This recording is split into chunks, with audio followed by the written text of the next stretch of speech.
কেন মরণের পরে কি হবে, আমাদের ভয় নাই ইনশাআল্লাহ। আর আমরা কেউ কি ভয়ও করব না।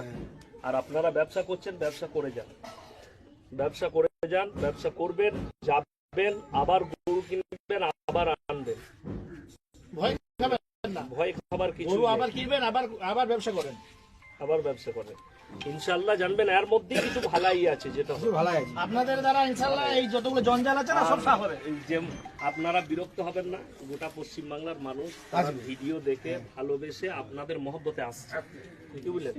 আমাদের মতো মানুষ কেন এসছি?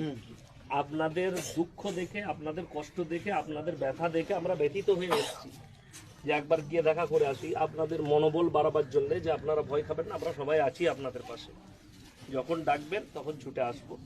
আর প্রশাসনের ওপরে আমাদের আস্থাও আছে যে প্রশাসন ব্যবস্থা নিক, এবং কিছুটা নিয়েছে, আরও যে দুটো গরু পাওয়া যায়নি, প্রশাসনকে অনুরোধ করব যে ওনারা যেন খুঁজে দেয়, এবং টাকাটা যেটা নিয়েছে এবং টাকাটা চিন্তায় যেটা করেছে ওটাও ব্যবস্থা করে দিবে।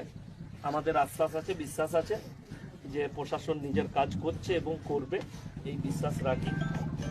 যাই হোক, আপনারা নিশ্চিন্তে থাকুন আর একতা রাখবেন, কি বুঝলেন? আর পশ্চিমবাংলা শান্তিপ্রিয় জায়গা, কিছু অসাধু